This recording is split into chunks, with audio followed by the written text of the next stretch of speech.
Welcome to the deep dive. Today we're diving into something really central to our closest connections, trust in romantic relationships. We all know it's the bedrock, right? But actually navigating it, well, that can feel pretty shaky sometimes, can it? Oh, absolutely. It really can. Trust isn't, something you just have. It needs work, constant work, and it can definitely get broken. Exactly. So Yeah. our mission today, it's pretty straightforward, but hopefully really helpful for you. We've gone through some really insightful material to pull out the key ideas for dealing with trust issues, hmm whether that's, picking up the pieces after a major betrayal, or maybe you're wrestling with your own struggles with trust. We want to unpack that. Yeah, and the sources we looked at, they really focus on two main situations, don't they? We do. One is that, well, very tough process of trying to rebuild trust after infidelity, Yeah. and the other is about building trust when maybe nothing specific has actually happened to break it. Right, like when past stuff gets in the way. Yeah. And we're also going to weave in some ideas from relationship expert Esther Perel, especially her thoughts on what she calls radical transparency, and also this idea of taking small risks. Good points to bring in. Okay? Okay, so let's jump in, starting with maybe the toughest one, rebuilding trust after an affair. Yeah, and we really need to be clear right up front. Yeah. This is a huge task. The sources, they really stress that fixing trust after infidelity, it's often way harder than other kinds of trust repair. It can take a long, long time. Months, years even. Potentially years, yeah. And the very first step, maybe the hardest one, is the person deciding if they actually truly want to stay in the relationship. That's huge. That moment of like really looking deep and being honest with yourself. What do you really need long term? Exactly. And then, assuming the answer is yes, I want to try, the next thing is non-negotiable according to the material. The affair has to be completely over. No ambiguity. None.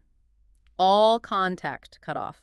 Physical, social media, phone numbers deleted, everything. You have to close every single door to even start healing. Okay, so affair over.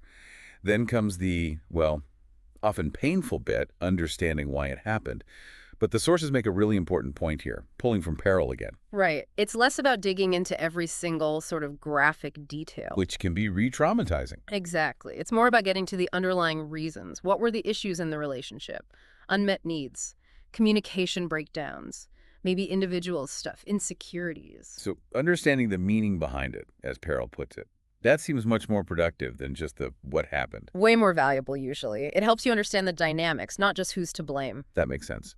Okay, so after understanding the why, the sources then really emphasize setting up new boundaries. Yeah, this is all about creating safety again, making things feel secure going forward. And these boundaries, they can cover a lot of ground. Like what kind of things? Well, things like, interactions with certain people, how social media is used, maybe even agreeing on how to handle situations that trigger those feelings of insecurity. It's about finding agreement on what helps both partners feel safer.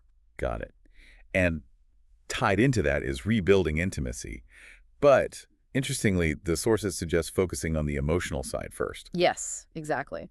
Before rushing back into physical intimacy, really focus on that emotional connection.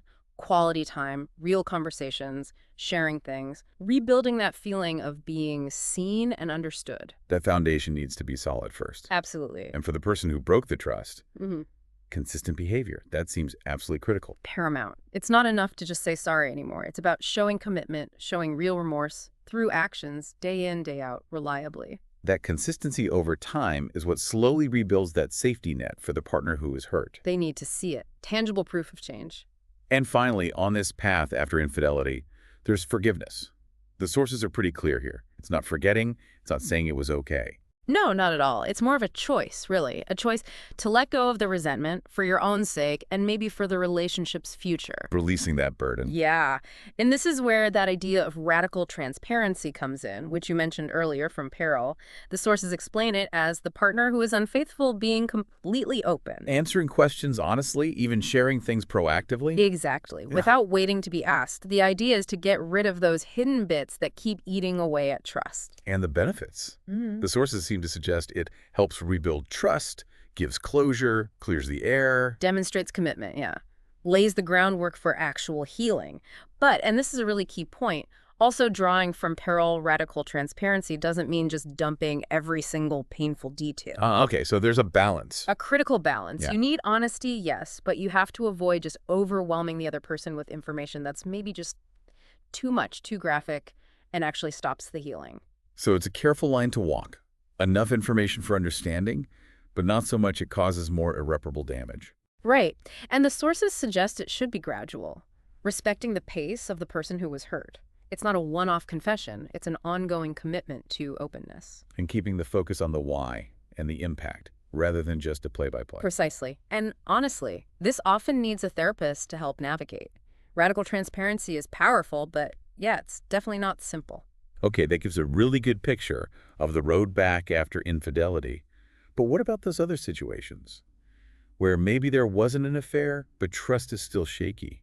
Maybe because of things in your past. Right. And here the focus really shifts, doesn't it? It becomes much more about internal work. The sources say pretty clearly, if your trust issues seem to come more from your history, the first step is self-awareness. Just recognizing that, okay, maybe my reaction right now is being colored by something that happened way back when. Exactly. Acknowledging that, yes, your partner's actions matter, but maybe the intensity of your distrust is, let's say, disproportionate because of old wounds. So, step one, self-awareness. Then the sources talk about self-reflection. Yeah, digging into the roots. What actually happened in the past that created this wariness? What were those specific moments of betrayal or hurt that made you feel unsafe? Identifying those is really fundamental. And it's not just looking back, right? It's also looking at our thoughts now. Absolutely. The sources encourage you to really question those unhelpful thoughts when you feel distrustful. Like, am I just assuming the worst? Do I actually have evidence for this fear? Or am I jumping to conclusions? Noticing patterns, too. Like, do I always worry about being left? Do certain things always trigger jealousy? Recognizing those patterns is so insightful. And things like, journaling or mindfulness can really help with that kind of self-look. The sources also mention self-compassion here, which feels important. Very important. Acknowledging that, yeah, these fears make sense given what happened before, even if they don't fit the situation perfectly. It's about being kind to yourself, not harsh. Being your own coach, not your own critic, as they put it. That's a great way to phrase it. It really fosters growth. And then connecting back to peril, the material talks about taking small risks. I like this idea. Taking small steps to build trust. Yeah, intentionally doing things that feel a little bit anxious-making, but not totally overwhelming. The sources give good example. Like sharing something a bit vulnerable. Or voicing an opinion you usually keep quiet. Asking for something small, even just consciously not checking their phone when you feel the urge. Resisting the snoop. Exactly. These little acts of choosing to trust, even when it feels iffy, can start to rewire those old patterns. And then, of course, talking to your partner. Open communication is still key, even if they haven't broken trust. Absolutely vital.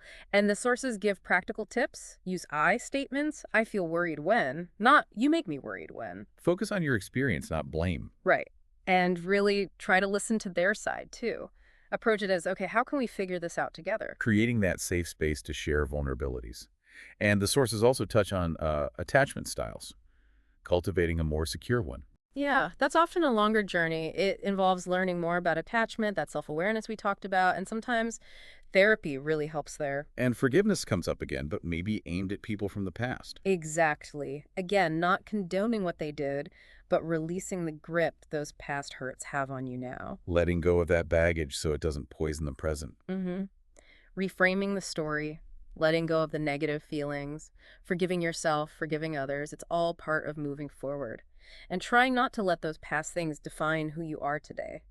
Staying present. And if, despite your partner being trustworthy, these issues just keep persisting and really impacting things, the sources strongly suggest therapy. Yeah, professional help can be incredibly valuable. A therapist can help you get to the deeper roots and develop real strategies for building more trust. Okay, and beyond these individual approaches, the sources also offered some concrete exercises couples can do together, which sound useful whether you're rebuilding or just strengthening. Yes, really practical stuff. Let's run through those. Okay, first up, practicing open communication, building that emotional safety, honest sharing, accepting feelings without getting defensive. And actually setting aside time for it, right? Undistracted time, asking questions to understand, really listening, not interrupting. And remembering that Perel caution about harmful oversharing. Honesty, yes, but not gratuitous details that just inflict more pain or make it impossible to move on. Being mindful of timing and emotional state. That's such a critical nuance. Honesty with sensitivity. Okay, what else? sharing vulnerabilities. Yeah, intentionally creating that safe space. Both partners share something personal, maybe something they haven't shared before, and the other person just listens. No judgment, no fixing. Just holding space for that vulnerability. That sounds powerful for connection. It really deepens the bond. Then there's expressing gratitude. Simple, but effective. Just regularly saying thank you or what you appreciate. Exactly. Reinforces feeling valued, respected, builds that sense of safety, even just sharing one thing you appreciate each day or week. Nice. The sources also had a specific forgiveness exercise, especially if there has been a betrayal. Right. Talking openly about the pain caused while the other person truly listens without defense. The goal is understanding and figuring out how to move forward together. And they mentioned forgiveness letters. Yeah, kind of a ritual. Each person writes a letter forgiving past hurts, maybe their partners, maybe their own. Then you destroy the letters together, symbolically letting it go. A physical act of release. I like that. And finally, planning future goals together. Yeah, talking about shared dreams, identifying common goals, making concrete plans.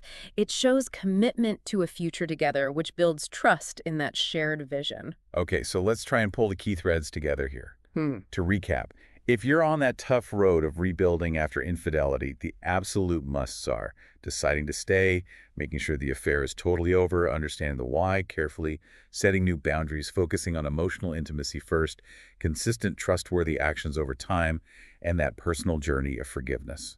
And remembering that radical transparency, when it's balanced and sensitive, can be a really important tool there. Right. And then for building trust when infidelity isn't the issue, but maybe past stuff is, the focus is more inward. Definitely.